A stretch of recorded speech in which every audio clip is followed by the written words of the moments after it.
সম্মানিত উপস্থিতি, রেমন আহমেদ সাহেব কথায় কথায় বলে ওনার নেতৃবৃন্দ নাকি কোন ধরনের অন্যায়ের সাথে জড়িত নাই, কারোবারির সাথে জড়িত নাই। আমি আজকে আপনাদেরকে একটা মেসেজ দিয়ে যাই, তাহলে ময়সেলের উসমান ডাক্তারের ৪৪ লক্ষ টাকা কার পকেটে গেল? রসুলপুর বাজারের টাকা কার পকেটে যায়? নবপুর বাজারের টাকা কার পকেটে যায়? যুব দলের নুরুকে কে আঘাত করেছে? আমি আজকে আপনাদেরকে বলে যেতে চাই, প্রত্যেকটা জিনিসের জবাব আপনারা দিবেন। কারণ আমাদের আজকে জানুয়ারি মাস, আমাদের মরহুম নেশার মৃত্যুবার্ষিকীর মাস।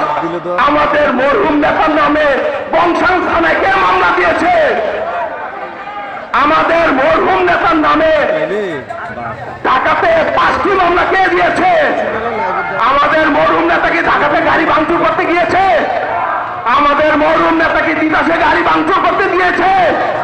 সুতরাং আপনি যে কয়টা মামলা মাথায় নিয়ে আমাদের নেতা কবরে গিয়েছে, আপনি মনে রাখবেন এই মামলাগুলোর এক একটার জন্য আপনার রাজনৈতিক কবর চান্দিনাতে রচিত হবে।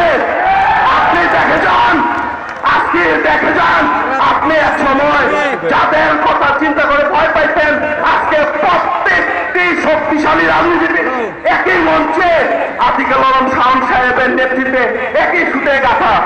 সম্মানিত উপস্থিতি, আমি আমার বক্তব্য দীর্ঘায়িত করবো না। আমি কৃষক দলকে এই আজকের এত সুশৃঙ্খল একটা সমাবেশ করার জন্য ধন্যবাদ জানাচ্ছি। ইনশাল্লাহ আতিকুল আলম শাওন সাহেবের নেতৃত্বে কৃষক দল সংঘবদ্ধ, এই বলে আমি আমার বক্তব্য শেষ করছি।